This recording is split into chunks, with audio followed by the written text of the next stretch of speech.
Je sais que beaucoup d'entre vous sont fans de Johann Zarco et c'est normal. Un Français, double champion du monde Moto2 qui nous a fait tant vibrer durant ses 2 premières années en MotoGP et qui pourtant a failli disparaître du plateau en 2019. C'est pas passé loin mais il est toujours là, même s'il est revenu de loin justement, et on va voir ça ensemble. Bonjour à tous et à tous, c'est Kenpi, j'espère que vous allez bien et aujourd'hui on va parler de Johann Zarco. Ça fait plaisir. Ah, et j'en profite pour passer un petit coucou au groupe Tous pour Johann Zarco, qui est un groupe Facebook qui soutient le français, qui poste plein de photos de lui, c'est toujours bienveillant, ils sont tous ultra cool. Bref, voilà, je me régale quand j'allume Facebook et je vois des photos de Johann avec des petits messages, c'est toujours trop sympa. Donc voilà, si vous êtes fan de Johann et que vous voulez les rejoindre, le lien est dans la description, n'hésitez pas, ça fait plaisir. Bon, je sais que certains d'entre vous connaissent déjà la carrière de Johann Zarco. Bon, peut-être que certains non, puisque vous découvrez le pilote et le sport, et on va faire un récap de tout ça. On va faire un récap pas de toute sa carrière, on va d'abord commencer après ses titres de Moto2, puisqu'il entame quand même sa 5e année en MotoGP maintenant. Ah, puis pour le coup, en 5 ans, il en a vécu des trucs, Johann, hein, c'est-à-dire qu'en 5 ans, il tire une carrière de pilote entière. Hein. Après un double titre en Moto2 en 2015 et en 2016, Johann passera dans la catégorie Rennes, la catégorie MotoGP, dans le team Yamaha Tech 3, managé par le français Hervé Poncharal. Donc ça fait plaisir, un français qui passe dans le team français.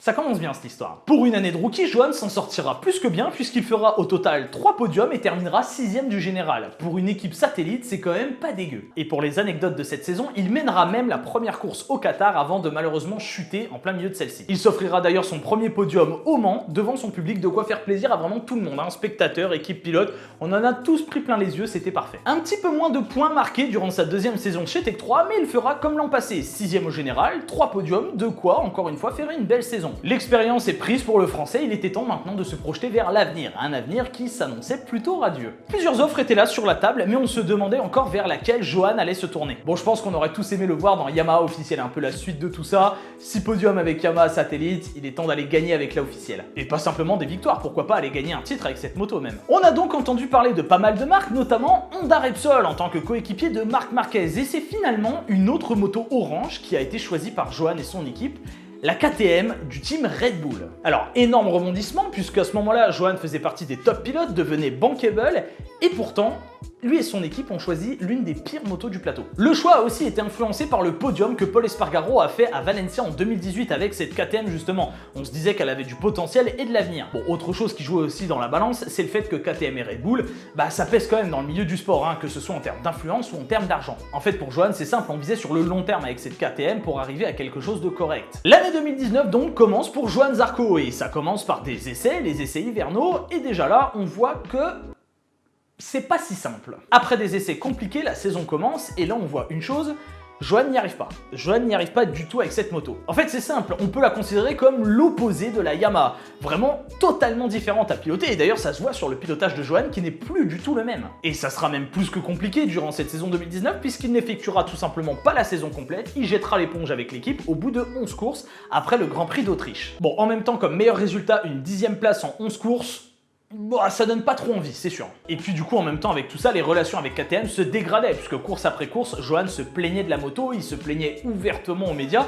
Ça plaisait pas trop à KTM. Et surtout, la chose la plus importante, Johann n'était plus heureux. Il n'était plus heureux de courir avec cette moto, ça ne lui convenait absolument pas. Bon, en même temps, pour sa défense, il faut dire que la KTM avait un réel retard par rapport aux machines de devant. Ça, c'est un fait, on peut rien dire là-dessus. Et malheureusement, c'est un tout autre Johann qu'on découvre en 2019. Un Johann triste, abasourdi, qui s'énerve, qui n'est pas concentré et qui n'a plus l'envie de piloter. Il a plus du tout envie de piloter cette machine infernale. Du coup, autant dire que c'est le total opposé du Johann qu'on a connu ces 4 dernières années, les 2 en Moto2 et les 2 chez Yamaha Tech 3. Un Johann posé, réfléchi, calme, qui sourit et qui aime la compétition. Il a donc pris cette difficile décision d'arrêter avec KTM en plein milieu de la saison. Voilà, il a tout simplement cassé son contrat et a arrêté de piloter pour eux après 11 courses passées ensemble. Et au passage, il se séparera aussi de son manager, Laurent Felon. Alors, vous me connaissez, les backstage, les dramas et tout, ça ne m'intéresse absolument pas. Effectivement, il y a eu un conflit entre Johann Zarco et Laurent Felon au moment de KTM, mais ce que je retiens, c'est que Felon a emmené Zarco à 2 titres de champion du monde en Moto2 et qu'il l'a emmené à 2 belles années chez Tech 3 en MotoGP. Après la suite, bon, c'est sûr qu'elle est un peu moins glorieuse,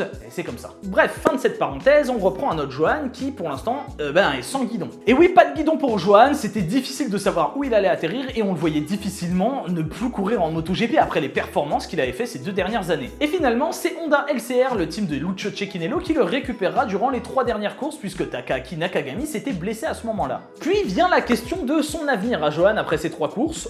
Où peut-il aller? Et alors là, c'est la grande question qui divise une partie des fans.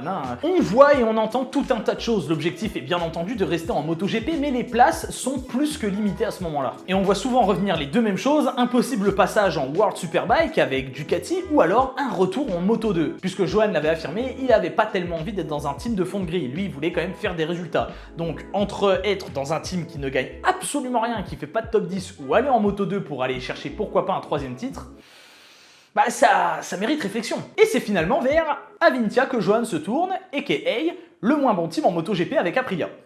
Alors, coup de théâtre à ce moment-là, puisque comme je vous l'ai dit, Avintia, comme Aprilia, trustait le fond de grille, donc était tout sauf apte à faire des top 5. Voilà, tout simplement. Donc on va pas se mentir, en tant que fan de Johan Zarco, on était un peu dubitatif et on croyait difficilement au résultat. Mais on parle de Johan Zarco là, on parle d'un battant, on parle d'un guerrier absolu. Il fera donc cette saison 2020 dans le team Avintia avec une moto qu'il ne connaît pas encore, la Ducati. Et ce qui est bien dans tout ça, c'est qu'on apprend aussi que Ducati soutient à fond Johan Zarco dans ce projet. Ils ne le laisseront pas tomber et ça, c'est une très bonne chose. Ils ne le laisseront pas tout seul là-dedans. Ils veulent le faire évoluer parce qu'ils croient en lui. Tiens, petite anecdote en parlant de Ducati, est-ce que vous saviez que Johan Zarco avait testé 5 des 6 marques présentes en mondial? Il n'aura jamais roulé sur Aprilia, mais aura testé la Suzuki, la Yamaha, la KTM, la Honda et maintenant la Ducati.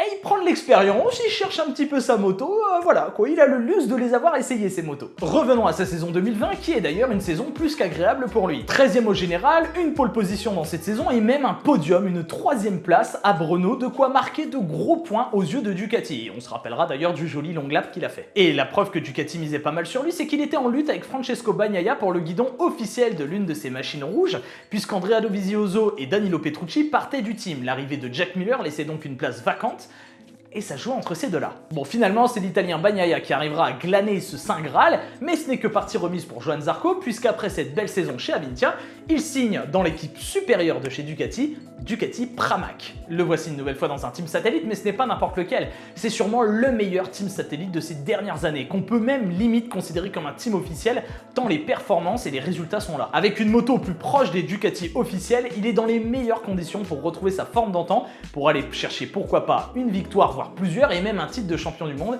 s'il arrive à allier performance et régularité. Toute l'équipe Ducati semble avoir une confiance totale envers Johan Zarco et l'envie de le faire progresser. Et ça, c'est une merveilleuse nouvelle. Il déclare même se sentir aussi bien chez Pramac que quand il était chez Tech 3, que la moto lui convient parfaitement et elle marche plutôt bien cette moto, puisque pour rappel, Johan Zarco a établi un nouveau record de vitesse en catégorie Rennes, puisqu'il a atteint les 357,6 km/h lors des essais du Qatar avec cette Ducati.